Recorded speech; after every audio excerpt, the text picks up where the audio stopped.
Hello दोस्तों, मैं हूं आपकी दोस्त BKM। आज मैं आपके लिए एक और कहानी लेकर आई हूं।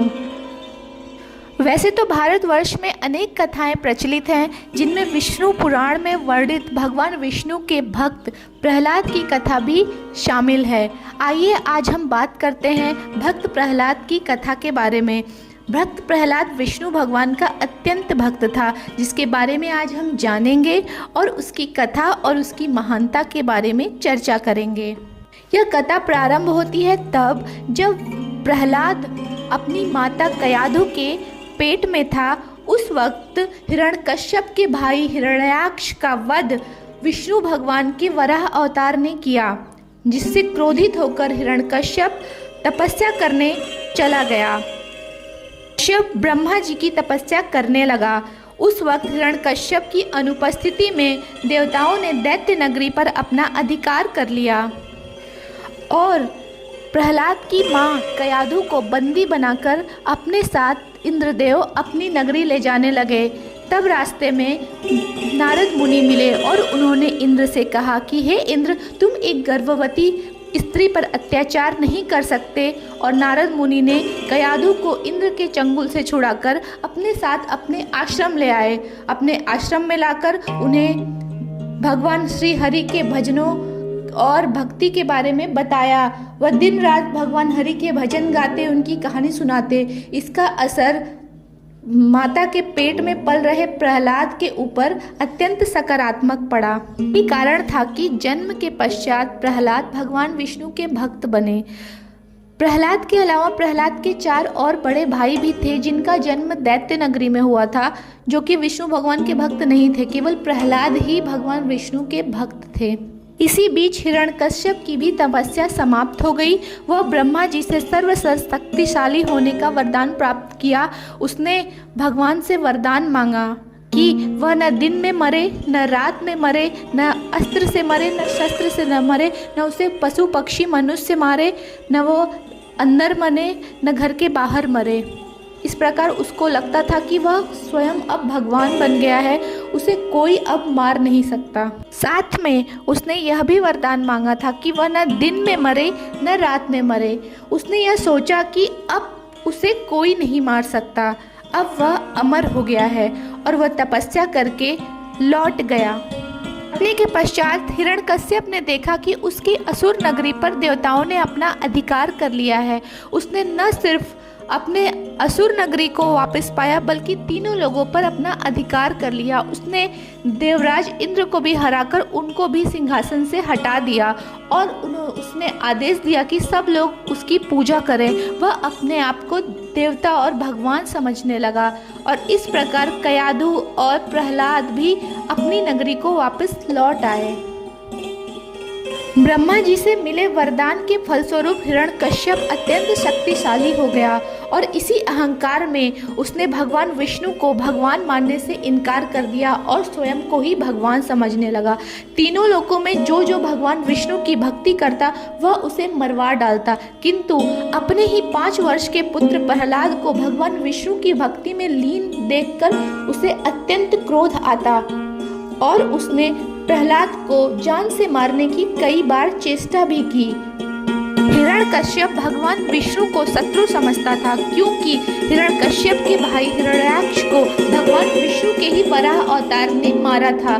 किंतु उसके 5 वर्ष के पुत्र प्रहलाद भगवान विष्णु की ही भक्ति में लीन थे, और जाहिर सी बात है कि इस प्रकार उसे प्रहलाद पर भी अत्यंत क्रोध आया, और वो चाहता था कि वह प्रहलाद को मृत्यु दे दे, क्योंकि प्रहलाद ने उसे अपने पिता हिरण्यकश्यप को भगवान मानने से इनकार कर दिया था। वह तो जगत पिता भगवान विष्णु की ही भक्ति में लीन थे और हर समय ओम नमो भगवते वासुदेवाय का पाठ करते रहते।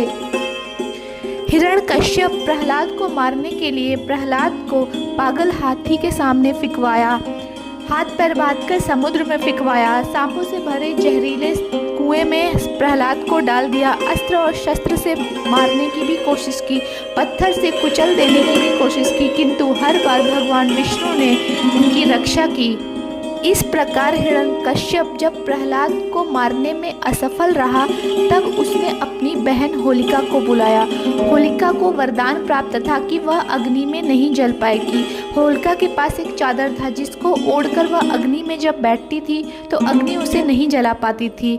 इसका फायदा उठाकर हिरण्यकश्यप ने अपनी बहन होलिका के साथ अग्नि में प्रहलाद को भी बैठा दिया, लेकिन भगवान विष्णु की कृपा से प्रहलाद को अग्नि नहीं जला पाई और वह सकुशल बच गए, किंतु होलिका स्वयं ही भस्म हो गई अग्नि में, क्योंकि भगवान ब्रह्मा ने होलिका को यह वरदान देने के बाद यह कहा था कि अगर वह इस वरदान का उपयोग अच्छे नियत से करेगी तो अग्नि उसे नहीं जला पाएगी। अंततः होलिका भी अग्नि में जल गई। आज हम होलिका के ही जलने को ही होलिका दहन के नाम से मनाते हैं और प्रहलाद के प्राणों की रक्षा करने पर सब लोग एक दूसरे को रंग फेंक कर रंग लगाते हैं। इसके उपलक्ष्य में ही आज हम होली मनाते हैं। प्रहलाद के बचने के बाद हिरण्यकश्यप अत्यंत क्रोधित हुआ और उसने गुस्से में अपने पुत्र प्रहलाद से कहा कि रे दुष्ट, तू किसके दम पर इतनी बहकी बहकी बातें करता है? कौन है वो जो तेरे प्राणों की रक्षा करता है? कहाँ है तेरा ईश्वर? तब भक्त प्रहलाद ने कहा कि मेरे ईश्वर तो सर्वत्र हैं। तब हिरण्यकश्यप ने कहा कि यदि तेरे ईश्वर सर्वत्र हैं तो इस खंभे में भी होंगे। तब भगवान प्रहलाद ने कहा कि हाँ, मुझे इस खंभे में भी मेरे भगवान दिखाई देते हैं। इस पर हिरण्यकश्यप ने क्रोध में आकर कहा कि यदि तेरे ईश्वर इस खंभे में हैं तो मैं आज इस खंभे का ही सर्वनाश कर देता हूँ। अंततः तेरे ईश्वर का भी सर्वनाश हो जाएगा। कश्यप हाथ में गदा लेकर सिंहासन से कूद पड़ा और उसने बड़े जोर से उस खंभे पर एक गदा से प्रहार किया। जैसे ही खंभा टूटा तो बड़ी ही भयंकर ध्वनि सुनाई दी और भगवान श्री हरि विष्णु नरसिंह का अवतार लेकर उस खंभे में से निकल रहे थे, जिनका आधा शरीर तो मनुष्य का था और आधा शरीर सिंह का था। इसलिए भगवान श्री हरि का नरसिंह अवतार अत्यंत भयानक और भयंकर था। देखकर हिरण्यकश्यप अपना गदा लेकर भगवान नरसिंह की ओर बढ़ा। भगवान नरसिंह युद्ध लीला करते हुए झपट कर हिरण्यकश्यप को दबोच लिया और उसे सभा के द्वार पे ले जाकर अपने जांघों पर लिटाकर अपनी नखों से हिरण्यकश्यप के कलेजे को फाड़कर धरती पर पटक दिया और वहां पर उपस्थित अन्य दैत्यों को भी उन्होंने खदेड़ खदेड़ कर मार डाला। इस प्रकार श्री हरि ने नरसिंह अवतार लेकर हिरण्यकश्यप का वध किया। जैसा कि उसे वरदान प्राप्त था उसके अनुसार हिरण्यकश्यप का वध हुआ। जिस समय हिरण्यकश्यप का वध हुआ उस समय न दिन था न रात। उसका वध सायंकाल के समय हुआ। उसको वरदान था कि वह न किसी अस्त्र से मरेगा न किसी शस्त्र से, अतः नरसिंह भगवान ने उसे अपनी नखों से मारा। उसको वरदान था कि न उसे कोई मनुष्य मार पाएगा न पशु पक्षी जानवर, अतः भगवान विष्णु न उस समय न नर थे न पशु, वो आधा नर और आधा पशु थे।